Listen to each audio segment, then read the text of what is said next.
ಜಗನ್ಮಾತ್ರೇ ನಮಃ. ಇವತ್ತಿನ ವಿಶೇಷ ಅಂದರೆ ನಿಮ್ಮೆಲ್ಲರಿಗೂ ಕೂಡ ತಿಳಿದಿದೆ, ಇದು ಶ್ರೀ ಅಘೋರ ಭದ್ರಕಾಳಿ ಪ್ರತ್ಯಂಗರ ದಿವ್ಯ ಸನ್ನಿಧಾನ. ಅದರಲ್ಲೂ ವಿಶೇಷ ಹನುಮದೇವರ ಸಮೇತನವಾಗಿ ಅಮ್ಮನವರು ಇರುವಂಥದ್ದು ಕ್ಷೇತ್ರದ ವಿಶೇಷವಾಗಿ ಪ್ರತಿ ಅಮಾವಾಸ್ಯೆ ಮತ್ತು ಹುಣ್ಣಿಮೆಯ ದಿನ ದಿವ್ಯ ಕ್ಷೇತ್ರದಲ್ಲಿ ಮಹಾಪ್ರತ್ಯಂಗರ ಹೋಮ ನಡೀತಾ ಇದೆ.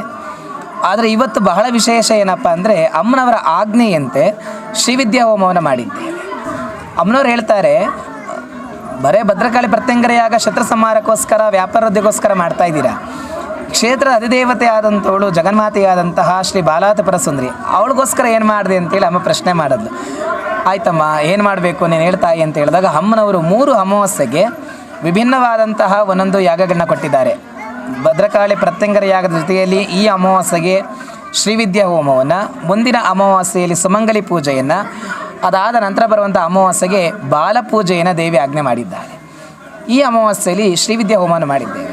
ಮಕ್ಕಳು ಬಹಳಷ್ಟು ಹಿಂದಿಳಿದಿದ್ದಾರೆ, ಓದ್ತಿರುವಂಥ ಜ್ಞಾಪಕ ಬರ್ತಾ ಇಲ್ಲ, ಏನು ಓದಿದ್ರೂ ಕೂಡ ಅದು ನಮಗೆ ಸರಿಯಾದ ರೀತಿಯಲ್ಲಿ ಸಿದ್ಧಿ ಆಗ್ತಾ ಇಲ್ಲ. ಎಕ್ಸಾಮಲ್ಲಿ ಕುಂತ್ಕೋತೀನಿ, ನನಗೆ ಭಯ ಆಗಿಬಿಡುತ್ತೆ, ಓದಬೇಕು ಅಂತ ನನಗೆ ಮನಸ್ಸೇ ಬರೋದಿಲ್ಲ, ಹಠ ಹಿಡಿತಾರೆ. ಇಂತಹ ದೋಷಗಳಿರುವಂಥವರು ಶ್ರೀವಿದ್ಯೆಯನ್ನು ಅಂದರೆ ಸರಸ್ವತಿಯನ್ನು, ಹಯಗ್ರೀವರನ್ನು ಆರಾಧನೆ ಮಾಡೋದ್ರಿಂದ ಆ ದೋಷಗಳು ನಿವಾರಣೆ ಆಗುತ್ತೆ ಅಂತೇಳಿ ಧರ್ಮಶಾಸ್ತ್ರದಲ್ಲಿ ಹೇಳುತ್ತೆ.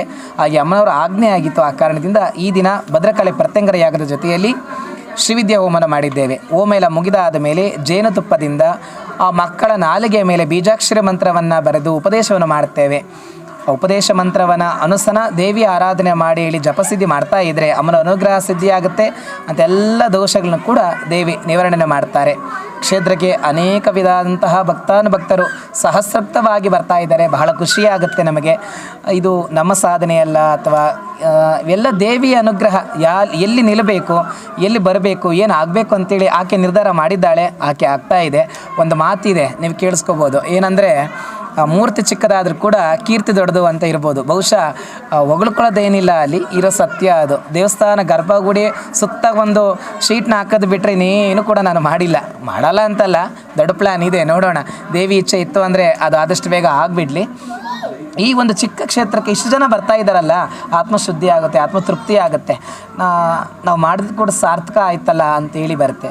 ಆಮೇಲೆ ಕೆಲವೊಂದು ನಾನು ಬಾರಿ ಮಾತಾಡಲು ಕೂಡ ಹೇಳಿದ್ದೆ, ಊಹೋಪೋಹಗಳು ಬಂದುಬಿಡ್ತು. ಗುರುಗಳು ಹೋಮ ಮಾಡೋದಕ್ಕೆಲ್ಲ 300 ರೂಪಾಯಿ ತಗೋತಾರೆ, 400 ರೂಪಾಯಿ ತಗೋತಾರೆ ಅಂತೇಳಿ ಅಪಪ್ರಚಾರ ಎಲ್ಲ ಮಾಡಿದ್ರು. ನಾನು ಅದನ್ನು ಕಣ್ಣೀರು ಹಾಕಿ ಕೂಡ ಕ್ಷೇತ್ರದಲ್ಲಿ ಹೇಳಿದೆ. ನಾನು ಕ್ಷೇತ್ರ ಇರೋ ತನಕ, ಇವತ್ತು ಕ್ಷೇತ್ರ ಏನು ಬೆಳೆದಿಲ್ಲ, ಕಳೆದ 12 ವರ್ಷಗಳ ಸೇವೆ ನಡೀತಾ ಇದೆ, ಆಗಲೂ ಕೂಡ ಏನು ತಗೊಂಡಿಲ್ಲ. ಮುಂದೆ ಕ್ಷೇತ್ರ ದೊಡ್ಡ ಮಟ್ಟಕ್ಕೆ ಹೋದರೂ ಕೂಡ ಪಾಯ ಆಗಿದೆ. ರುದ್ರಾಶ್ರಮ, ಗೋಶಾಲೆ, ಧ್ಯಾನ ಮಂಟಪ, ನಿತ್ಯದಾಸೋಹ ಕೇಂದ್ರ ಇವೆಲ್ಲ ಆಗಬೇಕು ಅಂತ ಇದೆ. ಏನೇ ಆದರೂ ಕೂಡ 1 ರೂಪಾಯಿ ಕೂಡ ಯಾಗ ಮಾಡೋದಕ್ಕೆ ನಾವು ತಗೊಳ್ಳೋದಿಲ್ಲ. ಇವತ್ತು ತಗೊಳ್ಳಲ್ಲ, ನಾಳೆ ತಗೊಳ್ಳೋದಿಲ್ಲ. ಅಪಚಾರ ಮಾಡಬೇಡಿ ಅಂತೇಳಿ ತಿಳಿಸ್ತೀನಿ. ಕ್ಷೇತ್ರಕ್ಕೆ ಬನ್ನಿ, ದೇವಿ ಅನುಗ್ರಹ ಸದಾಕಾಲ ಇರಲಿ. ದೇವಿಯ ಸ್ಮರಣೆ ಮಾಡಿ, ಆರಾಧನೆ ಮಾಡಿ, ದೇವಿಯ ಸಂಕಲ್ಪ ಮಾಡ್ಕೊಳ್ಳಿ. ದೇವಿ ಖಂಡಿತವಾಗ್ಲೂ ಕೂಡ ಎಲ್ಲನೂ ಕೂಡ ಬಗೆಹರಿಸ್ತಾಳೆ. ಇದಕ್ಕೆ ನಾನು ಹೇಳಿದ್ರೆ ಸಾಲದು, ಅನೇಕರು ಉದಾಹರಣೆಗಳಿದೆ. ಅವ್ರ ಅನುಭವ ಮಾತುಗಳು ನೀವು ಕೇಳಿದ್ರೆ ಆಗುತ್ತೆ. ಅವ್ರು ಕೇಳಿದ್ರು ಕೂಡ ಅಲ್ಲ, ನೀವು ಬಂದು ಅನುಭವಿಸಿ ಅಂತೇಳಿ ನಾನು ಹೇಳ್ತೀನಿ. ಜಗನ್ಮಾತೆ ಒಳ್ಳೇದು ಮಾಡಲಿ, ಒಳ್ಳೆಯದಾಗಲಿ.